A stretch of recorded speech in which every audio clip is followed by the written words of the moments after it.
La sintaxis de la imagen. ¿Cuánto vemos? Son los diferentes procesos, actividades, funciones y actitudes los que abarcan la respuesta a esta sencilla pregunta. Percibir, comprender, contemplar, observar, descubrir, reconocer, visualizar, examinar, leer, identificación de objetos simples, uso de símbolos. Es necesario enfocar de una nueva manera la función de los procesos y visualización en la sociedad. Por ello se tiene que clasificar las artes visuales en artes aplicadas y bellas artes, pues dependiendo de la utilidad y la estética, su definición puede llegar a cambiar dependiendo de la época. El hombre diseña y fabrica objetos que responden a necesidades básicas de acuerdo a su utilidad. El hombre necesita herramientas para cazar, utensilios para comer, ropa para cubrirse de frío, un hábitat para cuidarse de los depredadores.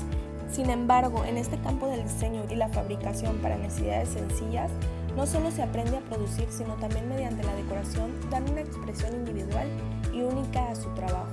La diferencia más común entre lo utilitario y lo puramente artístico es el grado de motivación hacia la producción de lo bello. Las finalidades de las artes visuales son muchas. Los filósofos concuerdan en que el arte tiene un tema, unas emociones y unos sentimientos, y dentro de las diversas artes visuales, ya sean temas de religión, sociales o domésticos, estos cambian con la intención y solo se presenta siempre la capacidad de comunicar algo concreto o abstracto. El arte es solo una visión más directa de la realidad, es decir, las artes visuales tienen cierta función o utilidad. La visión contemporánea de las artes visuales ha avanzado más allá de la simple polaridad entre artes bellas y aplicadas, llegando a la cuestión de la expresión subjetiva y función objetiva. Con ello se asocia la interpretación individual con la expresión creativa perteneciente a las bellas artes y a la respuesta de la finalidad y el uso perteneciente a las artes aplicadas. Un pintor de lienzo que trabaje para sí mismo realiza una obra sin tomar en cuenta el mercado y por lo tanto es casi absolutamente subjetivo. Un artesano que da forma a una pieza de cerámica pareciera subjetivo, pero se tiene que preocupar porque sea práctico y funcional. Y esta modificación impone al diseñador cierto grado de objetividad. Por otro lado, encontramos las obras de Miguel Ángel creadas en los murales de la Capilla Sixtina, que al ser un artista tiene que modificar su obra porque ha recibido ese encargo del Papa, quien le representó necesidades que tenía la Iglesia e influyó en las ideas de Miguel Ángel, pues se trataba de una explicación visual de la creación a un público mayormente analfabeto y por lo tanto incapaz de leer e imaginar el dramatismo de la historia de una manera tan palpable. Es así como el mural muestra un equilibrio entre las aproximaciones subjetiva y objetiva del artista y la utilidad del propósito. La idea de obra de arte es moderna y se apoya con el concepto de museo como reserva definitiva de lo bello. Cierto público se interesa entusiasmadamente ante esta belleza sin que afecte su entorno. Esta actitud aparta el arte de la corriente principal y de esta manera niega la influencia que ejercemos sobre él a través de nuestras vidas y nuestro mundo, lo cual nos hace carecer de criterios profundos y negamos importancia esencial de la comunicación visual en nuestras vidas y en la historia. Impacto de la fotografía. El pensamiento en imágenes domina las manifestaciones del inconsciente, el semisueño hipnagógico, las alucinaciones psicópatas, las visiones del artista.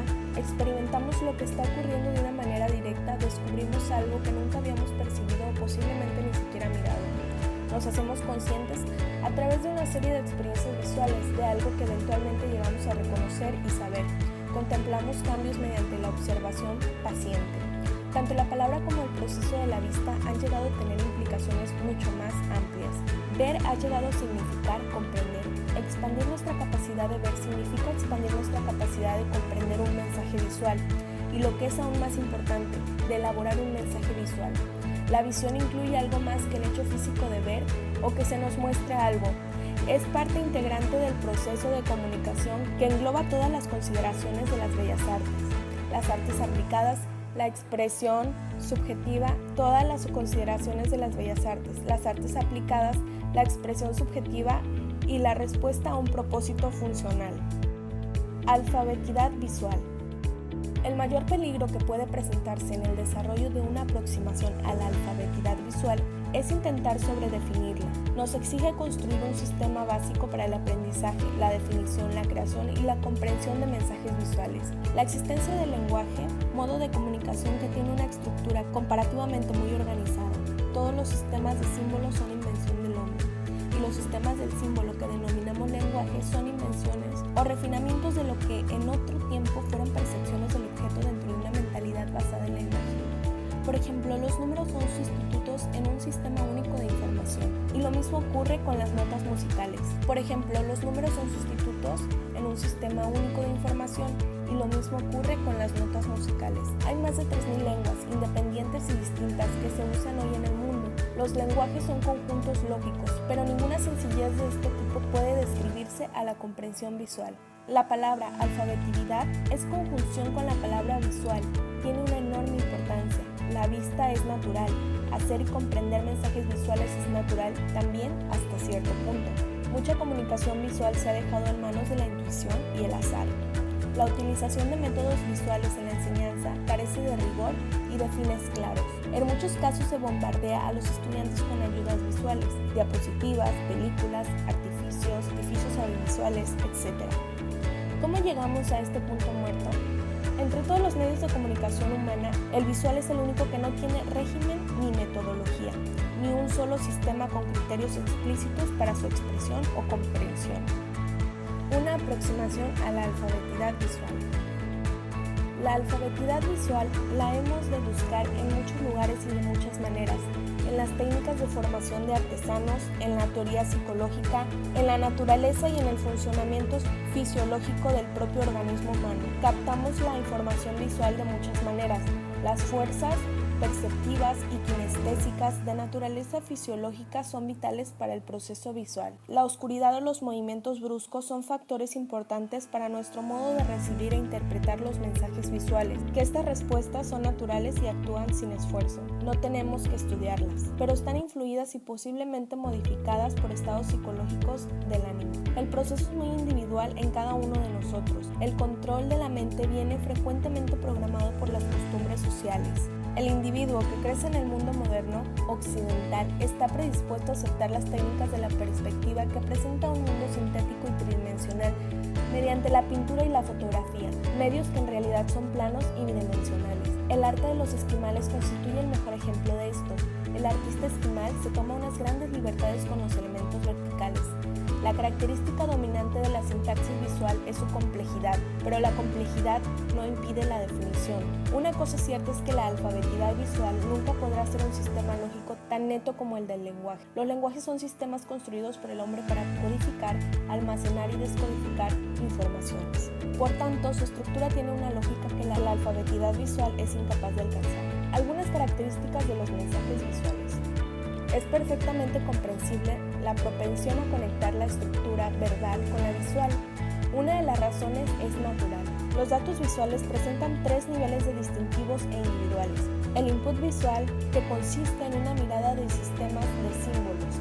El material visual representacional que reconocemos en el entorno y que es posible reproducir en el dibujo, la pintura, la escultura y el cine. Y la infraestructura abstracta, o forma de todo lo que vemos, ya sea natural o esté compuesto por efectos intencionados. Los símbolos identifican acción en sus organizaciones, símbolos que van desde los de gran riqueza de representación hasta lo abstracto, relacionando con lo reconocible. En el paso de los tiempos, el hombre dio un gran avance y con base a esto ha nacido el lenguaje escrito.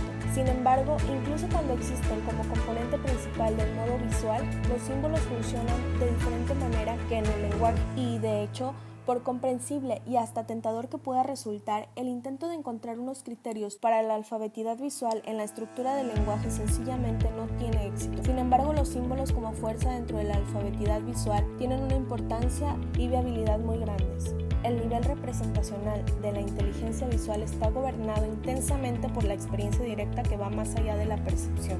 Ver un objeto en ocasiones proporciona un conocimiento suficiente para evaluarlo y comprenderlo. Este carácter de la observación no solo sirve como artificio que nos capacita para aprender, sino que también como nuestro vínculo más estrecho con la realidad de nuestro entorno. Confiamos en nuestros ojos y dependemos de ellos. Todo lo que vemos y diseñamos está compuesto de elementos visuales básicos que constituyen la fuerza visual esquelética crucial para el significado y muy poderosa relativos a la respuesta. En los estímulos visuales y a todos los niveles de inteligencia visual, el significado no solo reside en los datos representacionales, en la información ambiental o en los símbolos incluido el lenguaje, sino también en la fuerza compositiva que existe o coexiste con la declaración visual fáctica. Cualquier acontecimiento visual es una forma con contenido, pero el contenido está intensamente influido por la significancia de las partes constituyentes, como es el color, el tono, la textura, la dimensión, la proporción y sus relaciones compositivas con el significado.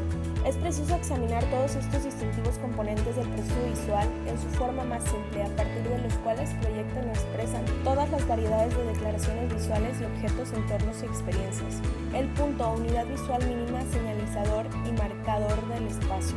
Línea, articulante, fluido e infatigable de la forma. Contorno, los contornos básicos como el círculo, el cuadrado, triángulo y sus variantes. La dirección, canalizadora del movimiento que incorpora y refleja el carácter de los contornos. Tono, presencia o esencia de la luz, gracias al cual vemos el color. La textura, escala, dimensión y movimiento. El arte y significado del arte han cambiado profundamente en la tecnología, pero la estética del arte no ha respondido al cambio.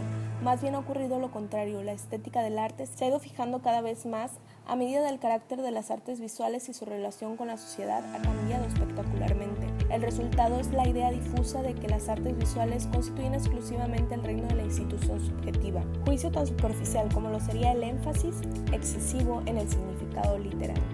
De hecho, la expresión visual es el producto de una inteligencia muy compleja, de la que desgraciadamente sabemos muy poco. Lo que uno ve es una parte fundamental de lo que uno sabe, y la alfabetidad visual, lo que uno ve es una parte fundamental de lo que uno sabe. Puede ayudarnos a ver lo que vemos y a saber lo que sabemos.